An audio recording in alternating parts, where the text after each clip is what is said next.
मुरली अमृत की धारा है धारा, जो देती दुखों से किनारा। मुरली अमृत की धारा है धारा, जो देती दुखों से किनारा।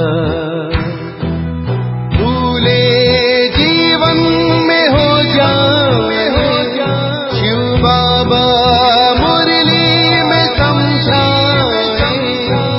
भूले जीवन में हो जाए शिव बाबा मुरली में समझाए। ओम शांति। आज की तारीख है 26/4/2023 की साकार मुरली। बाबा के महावाक्य। मीठे बच्चे, तुम्हारा कर्तव्य है अविनाशी ज्ञान रत्नों की कमाई करना और कराना। दान पूछकर नहीं किया जाता, करके दिखाना है। प्रश्न: बाप के दिल में कौन सी शुभ आश सदा रहती है? किस बात में बाप आप समान बनाने चाहते हैं? उत्तर: बाप के दिल में सदा ही बच्चों को सुख देने की आश रहती है।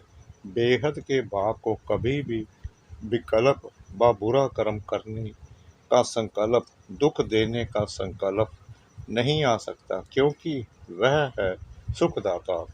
इसी बात में बाप अपने बच्चों को आप समान बनाना चाहते हैं। बाबा कहते, मीठे बच्चे, जांच करो, मेरे अंदर सदा शुद्ध संकल्प रहते हैं, विकल्प तो नहीं आते हैं। गीत। मुखड़ा देख ले प्राणी।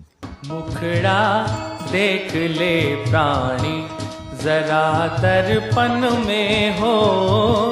देख ले कितना पुण्य है, कितना पाप तेरे जीवन में। देख ले दर्पण में, मुखड़ा देख ले प्राणी, जरा दर्पण में। ओम शांति। भगवानो बाज। यह किसने कहा मुखड़ा देख ले हे प्राणी? प्राणी कहा जाता है जीव आत्मा को। जीव आत्मा बच्चे हैं ना बाप के, जानते हैं हम आत्मा हैं। इस समय हमारी आत्मा का बाप परम पिता परमात्मा है। जीव जो शरीर है, उनका बाप भी अब प्रजापिता ब्रह्मा है। हम बाप दादा की औलाद हैं। बाप बैठ जीव आत्माओं को समझाते हैं, हे बच्चे, अपने दिल दर्पण में जांच करो कि कितना % हम पुण्य आत्मा बने हैं, कितना हम पुण्य करते हैं। मनुष्य तो इन बातों को नहीं समझते कि दान पुण्य अविनाशी ज्ञान रत्नों का करना है। यह भी अभी बुद्धि में आया है कि हमारा बाप, टीचर, गुरु, सब कुछ वह एक बेहद का बाप है। देह अभिमान टूट पड़ता है। उस बेहद के बाप को हमने आधा कल्प याद किया है। याद करना भक्ति मार्ग से शुरू होता है। भगत भगवान को याद करते हैं, समझते भी हैं भगवान एक है। हम आत्माओं का बाप वह निराकार है। साकार बाप तो जानवर आदि सबका है। बाकी यह बाबा हमारा वही परम धाम निवासी सच्चा बाबा है। हमको सच्चा बनाने वाला है। पुण्य आत्माएं हैं सभी सचखंड में रहने वाली। तुम जानते हो, जितना बाप के साथ हम सच्चे रहेंगे, उतना बाप के सचखंड में हमको ऊंच पद मिलेगा। इसके लिए रेस है। उस पढ़ाई से भी कोई बैरिस्टर बनता, कोई इंजीनियर बनता, कोई पक्का, कोई कच्चा, कोई की आमदनी लाख रुपया तो कोई की 500 रुपया भी मुश्किल। पढ़ाई पर मदार ठहराना। अब तुम बच्चे अविनाशी ज्ञान रत्नों से भंडारा भरते हो। जो ही काम आना है, धारणा कर पुण्य आत्मा बनना है। औरों को भी दान दे पुण्य आत्मा बनाना है। दिल से पूछना है, हम कितना धारण कर और पुण्य करते हैं। अगर पुण्य नहीं करते तो जरूर पाप आत्मा ही रह जाते। तो अपना मुखड़ा देखना है, पिछाड़ी में बैठने वाले को तो मास्टर भी जानता है, बाप भी जानता है, रजिस्टर से पता लग जाता है। अब वह तो हुई स्थूल बातें, यह है गुप्त। मम्मा बाबा धारणा कराते रहते हैं, अविनाशी ज्ञान रत्नों को धारण करो और कराओ। खुद ही पुण्य आत्मा नहीं बनेंगे तो औरों को कैसे बनाएंगे। यह कोई दुनियावी बातें नहीं, यहाँ तो है ईश्वरीय बातें। जितना जो साहूकार होता है उतना उनको खुशी का पारा चढ़ता है। धन तो मनुष्यों के पास बहुत है ना, अखबार में भी डालते हैं इस समय फलाना सबसे साहूकार है, नंबरवार तो होते ही है ना। यहाँ तो विनाशी धन की बात नहीं, यहाँ है अविनाशी ज्ञान रत्नों की कमाई करना और कराना। इसमें पूछने की बात नहीं रहती, पूछ कर दान नहीं किया जाता, करके दिखाना है। बाप कहते हैं दिल दर्पण में देखो हम कितने पुण्य आत्मा बने हैं। हम सब नंबर 1 पाप आत्मा थे, पुण्य आत्मा भी नंबर 1 थे। अब फिर ज्ञान का तीसरा नेत्र मिला है, पुण्य आत्मा बन रहे हैं। अब जितना जितना यह ज्ञान धन इकट्ठा करते हैं उतना साहूकार बनते हैं। उस विनाशी धन से हम बेघर बनते और इस अविनाशी धन से हम साहूकार बनते हैं। मट्टा सट्टा यानी अदली बदली करते हैं। तन मन धन सब कुछ हम बाबा को दे देते हैं। बाबा फिर हमको ज्ञान रतन देते हैं जिससे हमको तन मन धन सब कुछ नया मिलता है। वहाँ माया होती नहीं जो कोई का मन भटके, यहाँ तो मन माया के वश है। मन सबसे जास्ती हैरान करने वाला है, योग नहीं है तो मन शैतान बन जाता है। देखना है हम बाबा से कितना धन लेकर और फिर दान करते हैं। मम्मा बाबा भी तो तुम्हारे जैसे मनुष्य ही हैं, कान से सुनते हैं। निराकार बाबा इन ऑर्गन से बोलते हैं। निराकार आत्माओं को अपना अपना शरीर है।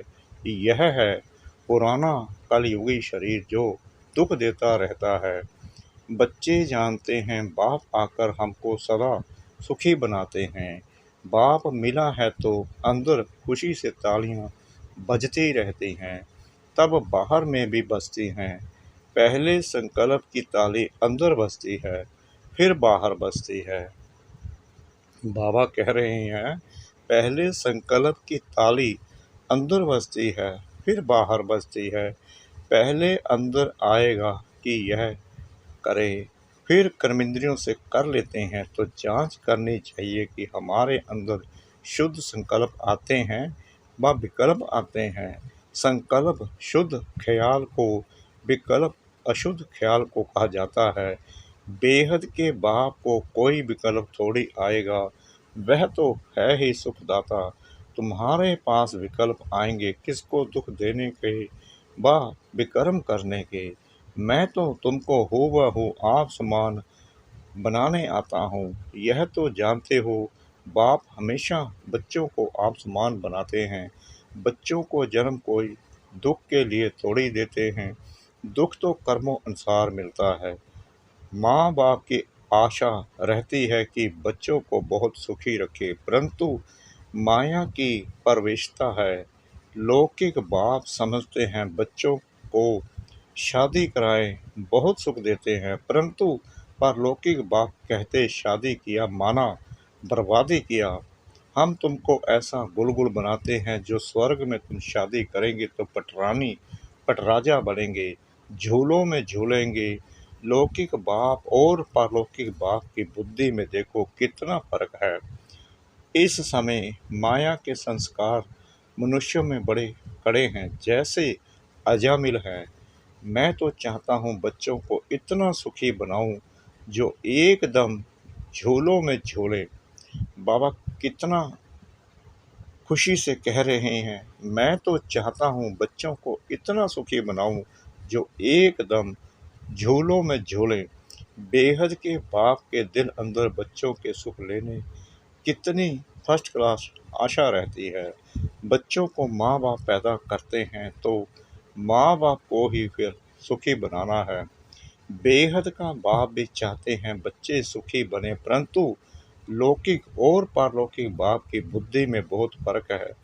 बेहद का बाप कहते हैं एक मुझ साथ बुद्धि का योग जोड़ो, और सब लौकिक माँ बाप मित्र संबंधी आदि जो भी हैं उन सबसे बुद्धि का योग तोड़ना है।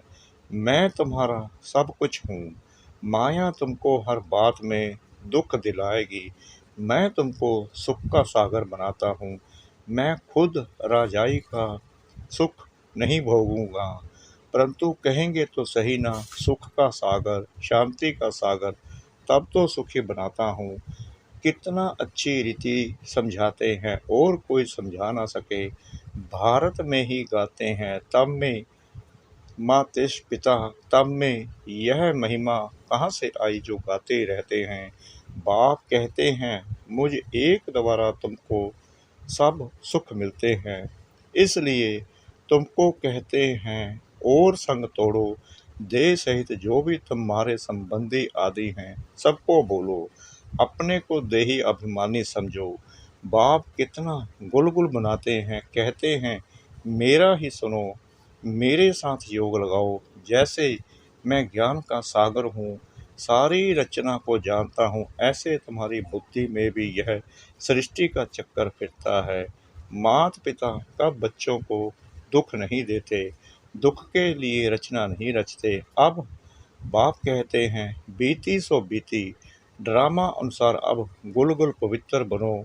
वहाँ तो विकारों की बात नहीं होती, महाराजा महारानी बनते हैं। सारी दुनिया कहती है सतयुग हेवन वॉइसलेस वर्ल्ड है। वहाँ के देवी देवताओं को सब पूजते हैं क्योंकि पवित्र थे, सर्वगुण संपन्न थे। 16 कला से फिर कलाहीन बनना ही है। चंद्रमा भी पिछाड़ी में देखो क्या हो जाता है, जिसको अमावस्या कहते हैं। यह भी ऐसे ही है, मनुष्यों में कोई गुण नहीं रहा है। 16 कला तो क्या, एक कला भी नहीं रही है। एक कला भी ना रहने से इसको घोर अंधियारा कहा जाता है। फिर कलाएं आते आते 16 कला बन जाएगी। अभी तुम कलाहीन काले बन पड़े हो। ब्रह्मा की अंधियारी रात कही जाती है। ब्रह्मा को प्रजापिता कहा जाता है। तुम कहलाते हो ब्रह्म कुमारी। पहले बीके की अंधियारी रात थी, अब सोजरे में आए हैं। फिर 16 कला बनते हैं। जो 16 कला सूर्यवंशी थे उनकी कलाएं कम होती गई, अब फिर सब कलाएं धारण कर रहे हैं। ऐसा धारण करते हैं जो सतयुग में 16 कला संपूर्ण बनते हैं। जैसे राजा रानी 16 कला संपूर्ण, वैसे ही लक्की स्टार यथा राजा रानी तथा प्रजा। नंबरवार तो होते ही हैं। अभी तो राजाए रंक बन गए हैं, रंक से ही फिर राजा बनेंगे। अब बाप कहते हैं इन सबको भूल अशरीरी बन जाओ, अपने को देही समझ मित्र संबंधी आदि सबको भूलो। अब तुम सब कुछ बलि चढ़ते हो। हम तुमको अविनाशी ज्ञान रत्न देते हैं। एक एक रत्न की वैल्यू कोई कर नहीं सकते। बाबा रूप बसंत की कहानी सुनाते हैं, जिनके मुख से रत्न निकलते थे। बाकी तो सब भक्ति मार्ग के शास्त्र बना दिए हैं। सदगति करने वाला एक ही बाप है जो ज्ञान से तुम्हारी सदगति करते हैं। इसको ज्ञान अमृत भी कहा जाता है। मानसरोवर कहते हैं, अमृत भी कहते हैं। वहाँ पानी पिलाते हैं। ब्राह्मण लोग लोटी में पानी डालकर कहते हैं अमृत है। वास्तव में यह ज्ञान तो नॉलेज है। बाप कहते हैं लाडले बच्चे, तुम देही अभिमानी बनो, माया छोड़ेगी नहीं। तुम देही अभिमानी बनने की कोशिश करेंगे तो माया फिर देह अभिमानी बनाती रहेगी। यह लड़ाई नंबर 1 है। माया देह अभिमानी बनाए एकदम खड्डे में डाल देती है। देरी नहीं करती तो अपनी बुद्धि से काम लेना चाहिए। बाबा तो कहेंगे अच्छी रीति पढ़ो तो टीचर का भी नाम वाला होगा। बाप है इजाफा देने वाला, अच्छी रीति पढ़ने वाले को और पढ़ाने वाले को इजाफा मिलता है। वाह वाह निकलती है, पद भी ऊंच पाना है। तो पहले पहले अपने दर्पण में देखो, हमारा बाप के साथ लब है। कितना मैं देही अभिमानी हूँ, कितना मैं रात दिन पुरुषार्थ करता हूँ। देह अभिमान आने से यात्रा में खड़े हो जाते हैं, बाप को याद करना भूल जाता है तो और ही 2 कदम पीछे हट जाते हैं। एक तरफ फायदा होता है तो दूसरी तरफ नुकसान भी हो जाता है। देही अभिमानी बनते तो खाता भरता जाता है, माया कहाँ न कहाँ घाटा डाल देती है। रेस्पॉन्सिबल बच्चे अपने खाते का विचार रखते हैं, नहीं तो कोई देवाला मारते हैं। यह व्यापार ही ऐसा है जो जमा भी होता तो ना भी होता, माया भुला देती है ना। तो देखना है कितना बाप को याद करते हैं और कितना औरों को आप समान बनाते हैं। व्यापारी तो सब हिसाब रखते हैं, नहीं तो व्यापारी नहीं, अनाड़ी है। कोई तो बहुतों को सुख देते हैं। बच्चे बाबा को लिखते भी हैं कि फलाने ने ऐसा तीर मारा जो मैं पाप आत्मा से पुण्य आत्मा बन गया। उन पर बलिहार जाते हैं। साथ में शरीर निर्वाह अर्थकर्म भी करना है। गृहस्थ व्यवहार में रहते बाप से व्यापार भी करना है। योग बल से पापों को भस्म करना है, औरों को पुण्य आत्मा बनाना है। यह है सारा बुद्धि का काम। बुद्धि सालिम तब बनती है जब बाप को याद करते हैं, नहीं तो देह अभिमान में मित्र संबंधी याद आएंगे। माया छोड़ती नहीं है। शिव बाबा के मत पर चलते चलते श्रीमत को भी लात मार देते हैं, फिर पद भ्रष्ट बन जाते हैं। अंत में बहुत पछताएंगे, त्राही त्राही करेंगे।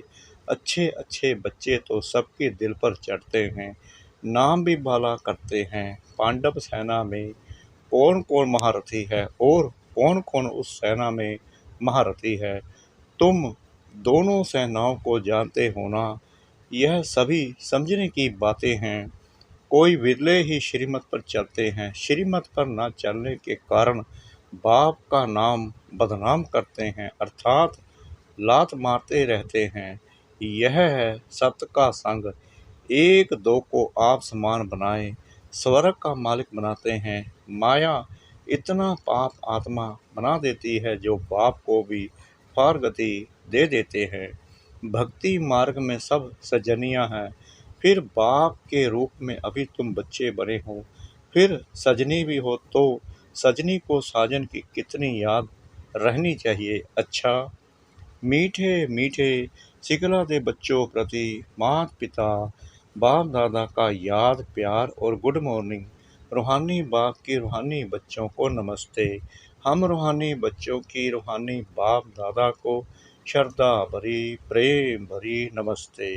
शुक्रिया बाबा, शुक्रिया बाबा, शुक्रिया बाबा, इस मीठी मीठी मीठी मुरली के लिए। धारणा के लिए मुख्य सार नंबर 1, रूप बसंत बन मुख से ज्ञान रतन निकालने हैं। योग से अपनी बुद्धि को सालिम बनाना है। नंबर 2, बाप समान सबको सुख दे सुखदाता बनना है। कभी भी दुख देने का बुरा संकल्प व विकल्प नहीं उठाना है। वरदान, मन को श्रेष्ठ पोजीशन में स्थित कर पोज बदलने के खेल को समाप्त करने वाले सहज योगी भव। जैसी मन की पोजीशन होती है वह चेहरे के पोज से दिखाई देती है। कई बच्चे कभी कभी बोझ उठाकर मोटे बन जाते हैं, कभी बहुत सोचने के संस्कार के कारण अंदाज से भी लंबे हो जाते हैं, और कभी दिल शिकस्त होने के कारण अपने को बहुत छोटा देखते हैं। तो अपने ऐसे पोज साक्षी होकर देखो और मन की श्रेष्ठ पोजीशन में स्थित हो। ऐसे भिन्न भिन्न पोज परिवर्तन करो, तब कहेंगे सहज योगी। स्लोगन: खुशियों के खान की अधिकारी आत्मा सदा खुशी में रहती और खुशी बांटती है। खुशियों के खान की अधिकारी आत्मा सदा खुशी में रहती और खुशी बांटती है। ओम शांति।